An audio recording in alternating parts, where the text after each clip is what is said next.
We want to thank everybody for hanging in there with us. Right now, we are joined on the call by middleweight contenders Chael Sonnen and Brian Stann, who will battle at UFC 136 next Saturday. At this time, we're going to go ahead and open it up for questions for Chael and Brian. And as a reminder, ladies and gentlemen, that's star one for any questions or comments. And again, we'll pause for just a moment.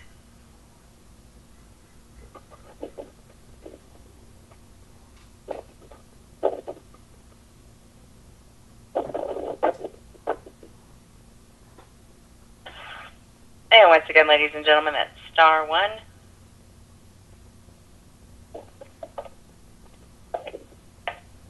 And we'll hear first from Steve Eubanks with FoxSports.com. Guys, how are we?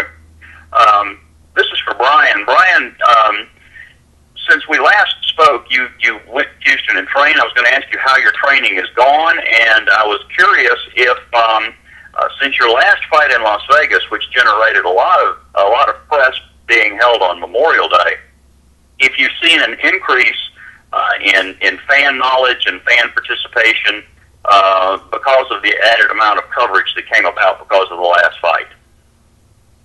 Steve, great to hear from you, buddy. And training has gone very well. I'm down here in Albuquerque, New Mexico. I've been down here for about the past 10 weeks, and I'm feeling great and ready to compete. And I think there has certainly been a greater amount of fan response and media response for this fight. I'm not sure if it's solely due to my last fight being on Memorial Day. I think it really, a lot of it has to do with the matchup. I think that, when you fight the number 2 fighter in the world and the person who is widely viewed as a number 1 contender to the middleweight title, I think it generates a lot of media. And so I think that's really been, the fact that this fight's been dubbed the number 1 contenders bout has really been the reason for a lot of the attention. Great, thanks. And once again, ladies and gentlemen, star one. And we'll take a question from Steven Morocco with MMAJunkie.com. Hey, Brian. I'm wondering if there's any part of you that's maybe a little bit disappointed that Chael hasn't really said anything crazy about you in the build-up to the fight. Hey, Steve, how you doing? No, I told everybody from the start that I didn't think it was going to happen. And, I've said this a couple times where I believe that Chael is very genuine when he says that if he has a problem with somebody, he will speak it. If he doesn't have a problem with somebody, he won't. When you saw his fights against Nate Marquardt, Dan Miller, Yushin Okami, he didn't have anything to say about those guys. He spoke about the fight. So it wasn't surprising to me at all that didn't happen. And I also wouldn't have taken it personally anyways if there was anything used to generate some hype around this fight. But I really think that our skill sets and the way that we fight has generated, all the hype it needs. When he says he's the middleweight champion of the world, how do you take that? I take it as a fighter who is mentally preparing himself to win a world title. And, I walk around and even if I feel terrible before practice and people ask me how I feel, I tell them I feel great. How do you feel about the fight? I feel great. I always say things in a positive manner because over time, that's how you feel. If you constantly think and talk like a champion, you feel like a champion, you think you're a champion, and then you go out and perform like a champion. So it doesn't surprise me at all. I use similar techniques that prepare me for both, any competition and my life in the business world as well. Okay, thanks. And we'll take our next question from Dave Diebert with Post Media News. Hi, thanks for the call, you guys.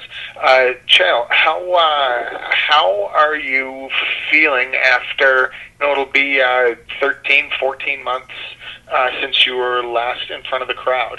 How's the body responded with the time off? And looking forward to, or how much are you looking forward to getting back in there?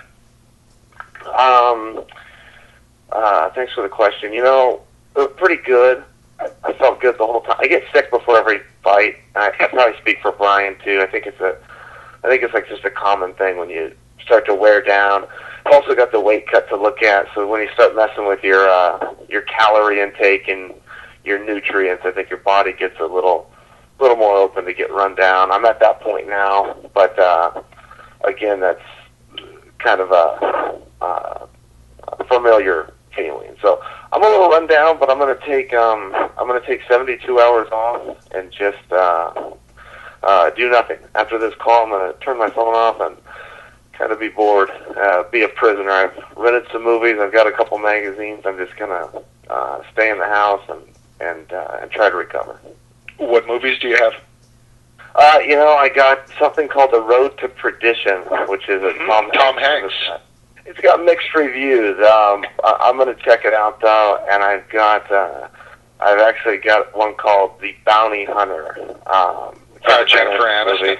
Yeah, that one I saved on DVR. I saved for a while, and there's a new program called Revenge, which is just a TV show on, but I saved that on DVR too. So I got a couple things to watch. Gotcha. All right. How in terms of getting back in front of the crowd, and you've obviously stayed in the public eye, but you haven't been out there on fight night. How much are you looking forward to that that experience and everything that goes along with it? Well, it's all part of it. I don't know that I ever look forward to it. I hear some guys say they're excited, and I always get jealous of those guys. I've never been excited to have to go fight another man, and I'm not excited now. I've always, like I said, I've been envious of guys that are excited for the battle and the competition. I'm happy. I'm happy to be part of it. I'm happy. As you said, I got put in time out for a while. I'm glad that that's all over and behind me. But I have more of a matter-of-fact approach a little bit, and I'm not, like I said, I'm not excited for the match. So, I just want to differentiate then. You say you're happy to be back, but you're not excited. What makes you happy about being there, while at the same time not being excited? Well, it's always hard to explain the emotion. I get asked that a lot, especially by kids or by younger fighters, that are looking to do it. Hey, God, that looks exciting. It looks. Sometimes they'll even use the word fun. And there's something there. There's an emotion there that's strong. It's not fear. It's not. I don't know what it is. Maybe it is a little of that. It's a whole bunch of emotions that get combined into one. But excitement isn't one of them. The happy part is, look, hey, this is what I want to do, and I got held out of it for a while.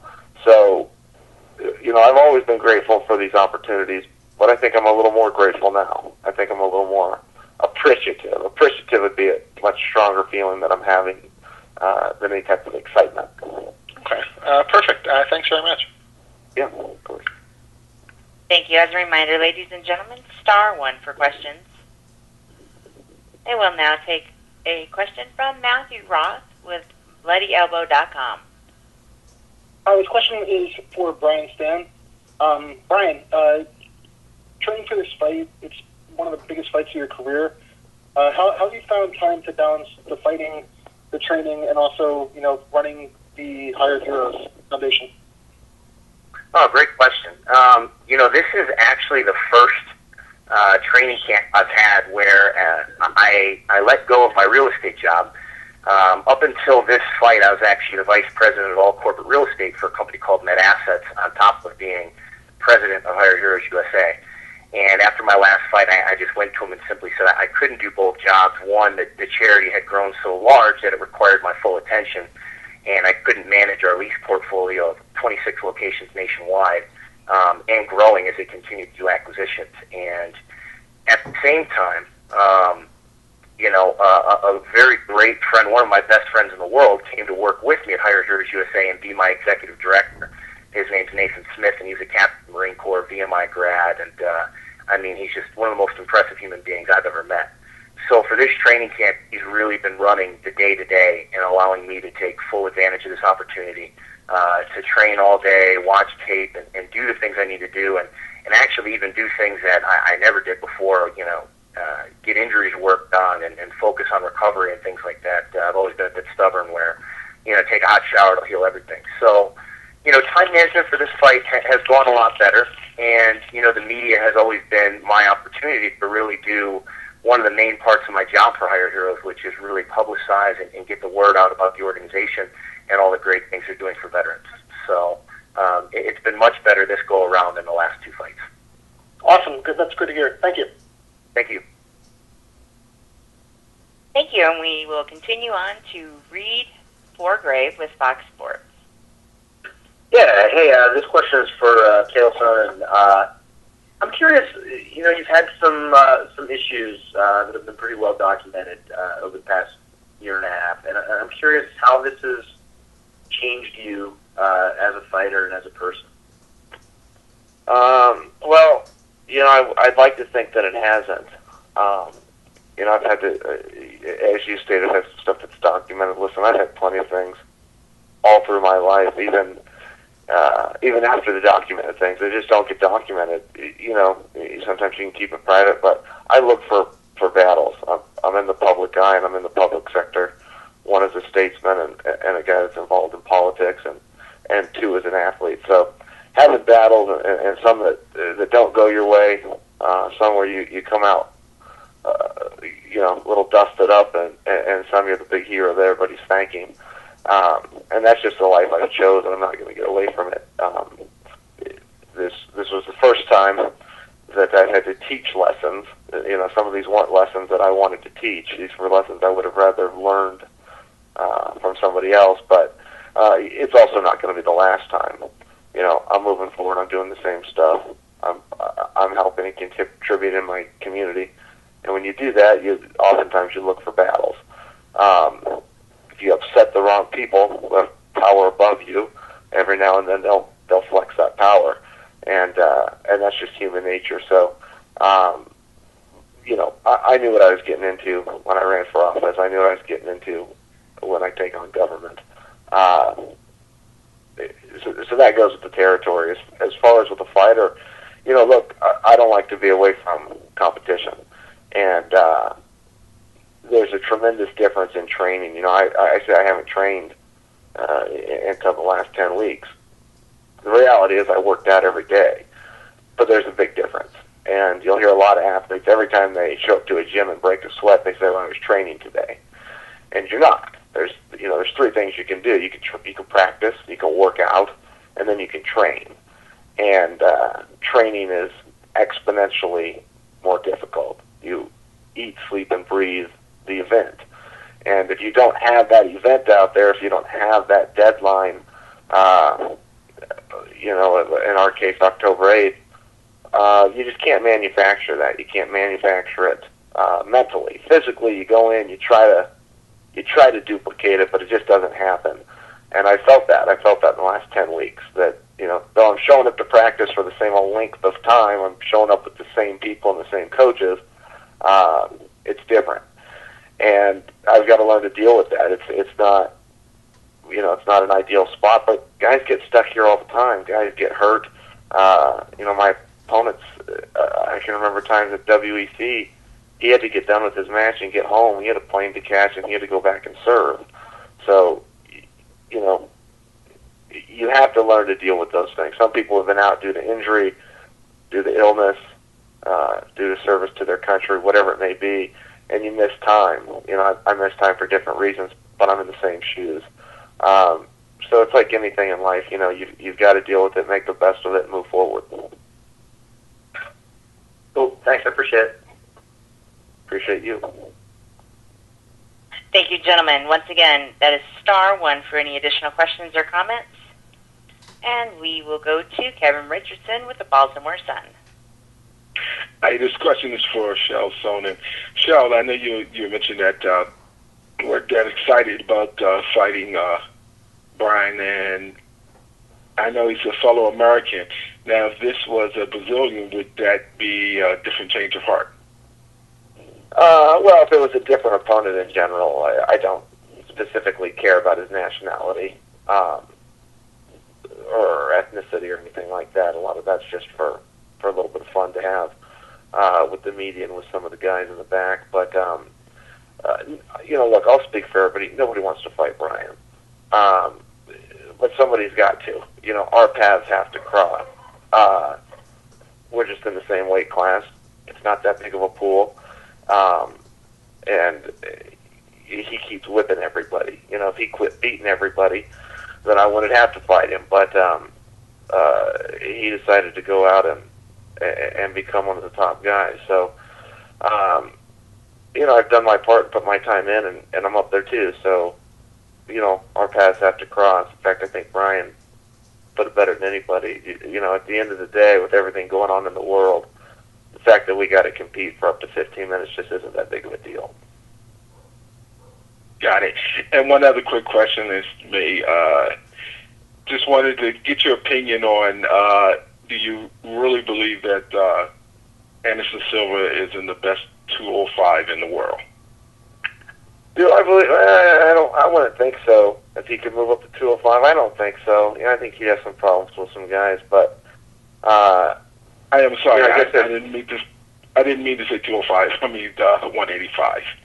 185. You know, it's getting harder and harder to deny that he should be shown that appreciation. You know, he ducked Okami for years, but he did finally get in there, and he made it look easy. So I think you've got to look at that.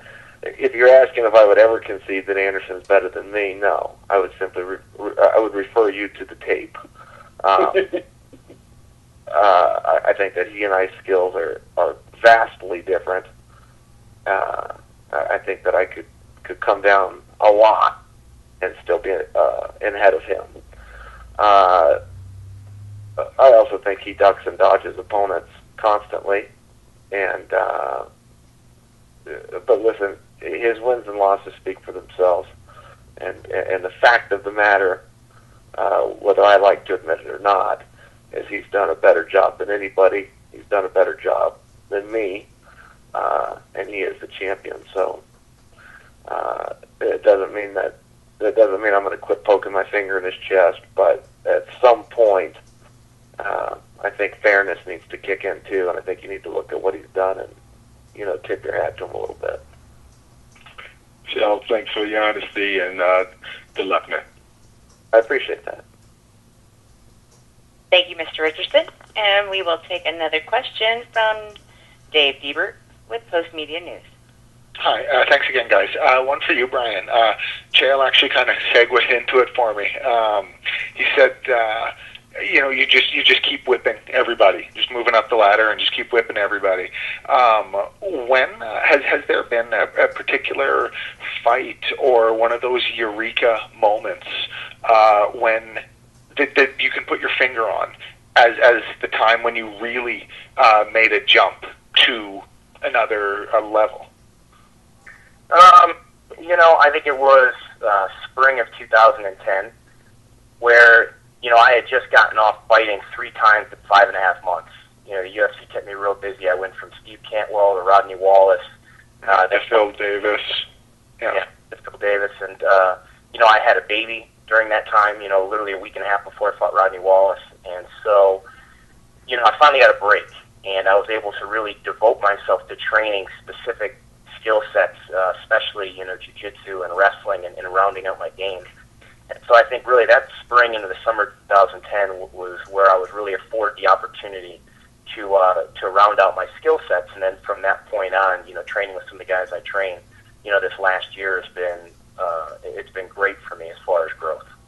I mean, that's evident then, you know, I guess your last 3 in that time, you've had a submission finish and 2 knockouts. You know, is that, I guess, safe to say, indicative of that jump that you think you made in that time? It is. And you know, what happens in fighting is, you know, early in my career, I had a very, very limited skill set. But I was very comfortable with that skill set, so I could fight 100 miles an hour. When you then go somewhere where you're introduced to thousands of new skills, you become okay at all 1,000 of them, and you're trying to do way too much in the cage, and you fight now at 70 miles an hour. It took me some time, but when I began to get comfortable with all these new skills, now I could fight 100 miles an hour again. That's the best way I could describe it. Okay. I know exactly what you're saying, Brian. I'm going through that too. I've learned more darn moves. I feel great, and when I go to spar, it's almost like I lock up going, what am I supposed to do? They just give me too much info, now I'm frozen. Yeah. Okay, that's an interesting perspective. Thanks, both of you guys. No problem.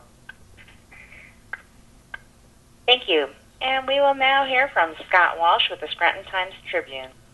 Yes, hi. This question is for Brian. Brian, how you doing?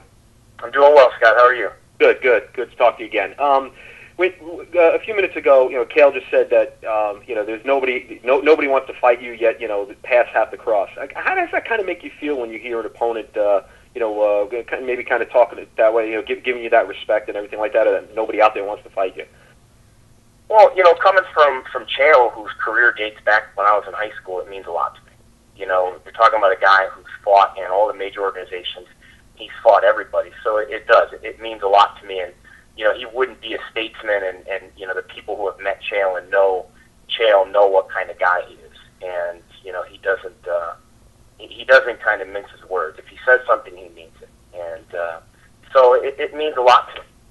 At the same time, it's one of those situations, and the UFC does this sort of thing where we don't get a lot of leeway as fighters. This is the first fight where I just got a phone call and was told who I was fighting. Normally there's a process. My manager throws out a couple names, and then Joe Silva throws out a couple names, and we were in that process. And then all of a sudden, after UFC 132, when Chris Lieben knocked out Vanderlei Silva, it was 48 hours later. Boom! I got a phone call. This is who you're fighting. Here is the here's the bout agreement. So no, I do take it as a compliment, and but it's one of those things. I don't take it as something where I think Chael's going to go light on me next Saturday. I still fully anticipate the best Chael Sonnen in the octagon, and the guy who's going to double leg takedown and put me down and try and push my head, right through the canvas. And just to follow up, earlier too, you said you had a little more time to devote to training. Was there anything specifically that that you had to kind of work on more so for this fight than maybe in the past? Oh, obviously wrestling. Mm-hmm. And really, since I've been training in wrestling for a long time now, but since that Phil Davis fight, it's really become something that I would say I spend most of my time. And all the training I do, from weightlifting to running to hitting pads to everything, I've spent most of my time wrestling over the last, 4 fights and last, 2 years. So that's definitely a thing that I've always been working the most. Thanks, and good luck. We'll talk to you soon. Thanks, Scott. And we'll now go to Brendan Churchin with MMA Nonstop. Hey, guys. Thanks for taking the time today. Just wanted to get some feedback from Chael on this current season of The Ultimate Fighter. Given all the controversy over the past year, you lost the opportunity to coach opposite of Michael Bisping. They gave that spot to Mayhem Miller, and I'm just curious to hear your thoughts on how that fight's going to play out, and if you've been following the season thus far. Yeah, I try to always watch the show. One, just for questions like this, but I like the show too. I think it's okay. I think that the show's about the athletes. For me, I know from a promotional standpoint, we like to build the coaches too. But I know some of those guys that are competing, and so hard to get opportunities in the UFC, and the Ultimate Fighter counts. If you can get on there, you get in the octagon. You get to fight in front of Dana. You get to fight in front of the world. So I like it. I'm just so happy for those guys, win or lose. They were finally given their opportunity. I've heard great things about the show. I've even seen some upcoming commercials for it. No inside stuff, nothing that anyone else didn't see just from watching the programming. But it looks good. It looks like the coaches often act childish on that show. They don't act like coaches in terms of coaches like, say, Brian and I have on a daily basis. So I think that makes for good TV. It almost makes me scratch my head sometime and go, now, wait a second, are you coaching here, or are you just going out of your way to look like a fool and wearing a shirt that says coach? Sometimes I wish that would change a little bit, because I think those young fellows are actually there with big eyes and ready to get some knowledge, ready for somebody to throw an arm around them and really take them in like a coach would. But, I like the show, and I think well, there's no I think. There's just some really, truly great talent that always comes out of there. You know, don't forget Rashad Evans came out of there. Forrest Griffin, Josh Koscheck, Chris Lieben, Kenny Florian is getting ready to fight for a world title next week. They all came through that show, and frankly, scouting is very important too. These guys aren't Brian and I's weight class, but you know, when they are, it's important to know who's coming up, who's next. Sure. And just given that, what are your thoughts on the fight between Bisping and Miller, and who do you think takes that one home? You know, that's a good fight, and I think Bisping's the favorite and should be. He's just been doing a great job in the ring too. You know, he keeps winning fight after fight.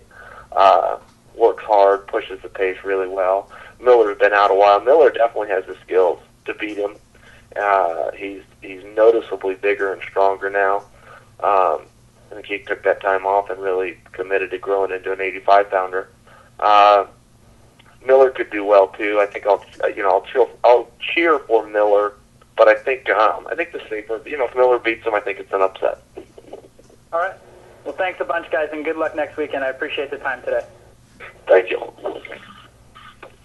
Thank you. Ladies and gentlemen, we're just about out of time. We will take our final question from Stephen Morocco with MMAJunkie.com. Hey, question for Chael. Obviously, you're sounding pretty run down today. I'm wondering if you might be able to put your finger on why this camp has been so challenging. Do you think maybe it's just getting back into action after a layoff, or maybe you did too much helping Yushin prepare for his fight? What do you think it is? I haven't put my finger on it. I think it's a good sign. You know, I think you should always be a little run down at some point. For me, it's almost always now.